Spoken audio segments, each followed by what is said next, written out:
अगर हम बात करेंगे बच्चों ड्यू एडमिशन की, तो ड्यू एडमिशन में 3 फेज है। 3 फेज कौन कौन से है? पहला फेज, दूसरा फेज, तीसरा फेज। ध्यान से सुनिए।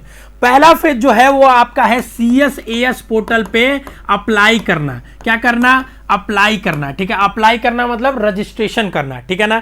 इसमें बेसिक इंफॉर्मेशन आपकी डाली जाएगी। बेसिक इंफॉर्मेशन मतलब अपना नाम, पता, गांव, पापा का नाम, डेट ऑफ बर्थ, क्या कैटेगरी है, ये सारी जानकारी आ रही है। फिर एजुकेशनल क्वालिफिकेशन क्या है तुम्हारी, कहां से पढ़े हो, क्या है, ये सारी इंफॉर्मेशन डाली जाएगी। ठीक है। दूसरा जो है बच्चों फेज 2, ये रिजल्ट आने के बाद पता होगा चालू। ठीक है ना। जब CUET का रिजल्ट आ जाएगा तब ये अभी चालू हो जाएगा आपका, 21 दिन तक खुला रहेगा। ठीक है ना। तो आपका आफ्टर रिजल्ट बच्चों, इसमें क्या रहेगा आपको कि कौन सा प्रोग्राम आपको चाहिए, कौन सा कॉलेज आपको चाहिए, आपको प्रीफरेंस भरना होगा। प्रीफरेंस क्या होता है मैं आपको बेसिक समझा देता हूं कि आपसे मान लो उसके यहां 206 कॉम्बिनेशन चलते हैं, तो पूछता है कि आपको किस ऑर्डर में चाहिए ये बताइए। जैसे मान लीजिए हमारे यहाँ BA history honours, polity honours सब चलता है, हिस्ट्री पॉलिटी ज्योग्राफी चलता है, हिस्ट्री पॉलिटी ASC चलता है। अगर तो आपको कौन सा पहले नंबर पे चाहिए, कौन सा दूसरे नंबर पे चाहिए। ऐसा नहीं कि जो पहला दे देंगे वो आपको मिल जाएगा, लेकिन वो आपसे एक सीक्वेंस पूछता है पूरे कॉलेजेस का कि आप उसको भरिए। और ये सीक्वेंस बहुत इंपॉर्टेंट है काउंसलिंग में। अगर तुम कोई ऐसा ऊपर डाल दोगे तो तुम्हें हो सकता है बढ़िया कॉलेज मिल सकता था, नहीं मिलेगा, क्योंकि तुम्हारा चेक किया जाएगा कि तुमने पहला क्या दिया है, तो तुम्हारे रैंक पे वो मिलने की संभावना है कि नहीं। तो तुम्हारे प्रेफरेंस के अकॉर्डिंग सिलेक्शन होता है। ठीक है ना। तो ये जरूर बहुत इंपॉर्टेंट है, ये रिजल्ट के बाद होगा। और फेज 3 में होगा क्या? Seat allocation. सीट एलोकेशन का क्या मतलब है कि ध्यान से सुनो, तुमने यहां जो प्रेफरेंस भरा है उसके बेसिस पे तुमको एक एडमिशन, एक वो मिलेगा कॉलेज, क्या बोलते हैं, तुम्हें एक कॉलेज मिलेगा, एक कॉम्बिनेशन मिलेगा। तुम्हें बताया जाएगा कि ये कॉलेज और एक कॉम्बिनेशन है। तुम उस कॉलेज कॉम्बिनेशन को उसमें डॉक्यूमेंट्स अपलोड करोगे, अपने सारे वेरीफाई करोगे। अगर फिजिकली होगा तो जाकर फिजिकली, नहीं तो ऑनलाइन। ठीक है। और उसके बाद कॉलेज देखेगा कि सारी चीजें सही हैं तो फीस पेमेंट का तुम्हें लिंक भेजेगा। फिर तुम क्या कर लोगे? फीस पेमेंट कर लोगे, तुम्हारा एडमिशन हो गया पक्का। जब तक फीस पेमेंट ना हो जाए तुम अपना एडमिशन पक्का मत समझना किसी भी यूनिवर्सिटी में। भले तुम मेरिट में कहीं नाम आ रहा हो, कहीं तुम्हारे पोर्टल पे कुछ भी आ रहा हो, जब तुम फीस जमा कर दोगे तभी तुम समझना कि तुम्हारा एडमिशन पक्का हो गया है। ठीक है ना।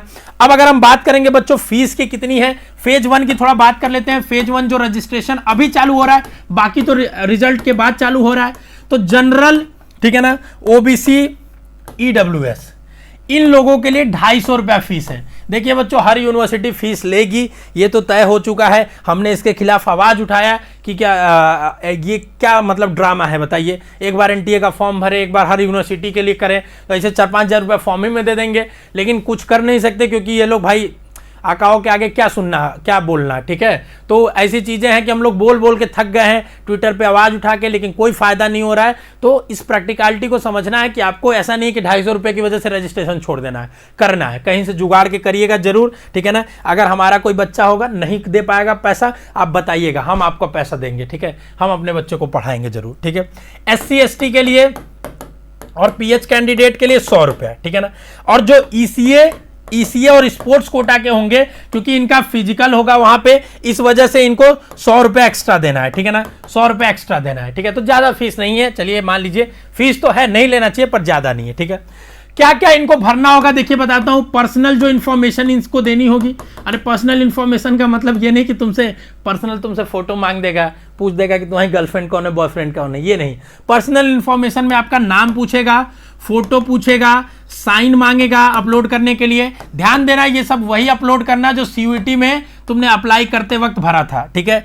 उसके बाद बच्चों और ये चीजें जो होगा, ठीक है ना, सॉरी, नेम, फोटो और साइन जो होगा ये आपको ऑटो मिल जाएगा, ऑटो इंटीग्रेटेड होगा। मतलब कि जो लोगों ने CUET के फॉर्म में आपने जो डाला होगा, आप अपना वो डालेंगे एप्लीकेशन नंबर, तो ऑटोमेटिक ही आपके सामने आ जाएगा। ठीक है। क्योंकि CUET से लिंक है, आपने अगर ड्यू यूनिवर्सिटी भरा है तो ड्यू से वहां आ जाएगा। ये इन्होंने अभी जिक्र नहीं किया, हालांकि डिटेल में पढ़ेंगे तो आपको बताएंगे कि जो बच्चे फॉर्म में ड्यू नहीं भरे थे क्या वो अप्लाई कर सकते हैं कि नहीं। ठीक है ना। उसके बाद दूसरा ऑप्शन बच्चों जो इसमें एडिट कर सकते हैं आप, गलत है, वो है कि ईमेल, पापा का नाम, मम्मी का नाम, बाकी सारी चीजें ये सब, ठीक है ना।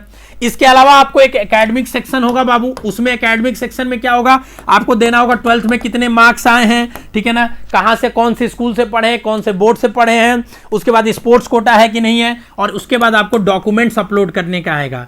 जल्दी जल्दी आपको समझा रहा हूं ताकि आपका समय बचे और आप अच्छे से समझ पाए चीजों को।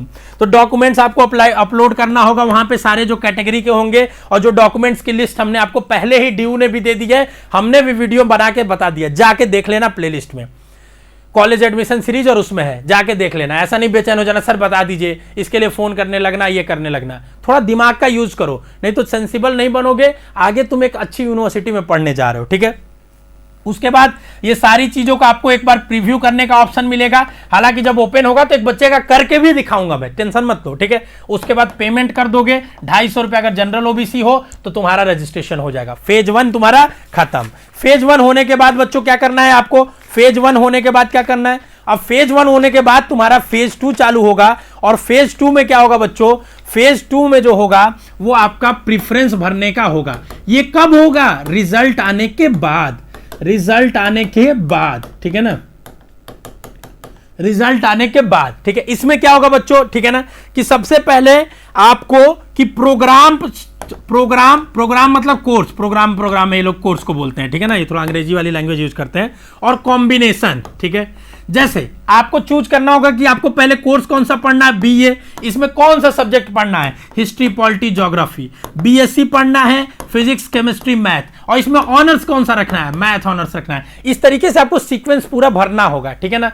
कोर्स भरना होगा, सब्जेक्ट कॉम्बिनेशन, और ऑनर्स कौन सा लेना चाहते हैं, अगर ऑनर्स कोर्स है तो ये आपको पूरा फिल करना पड़ेगा।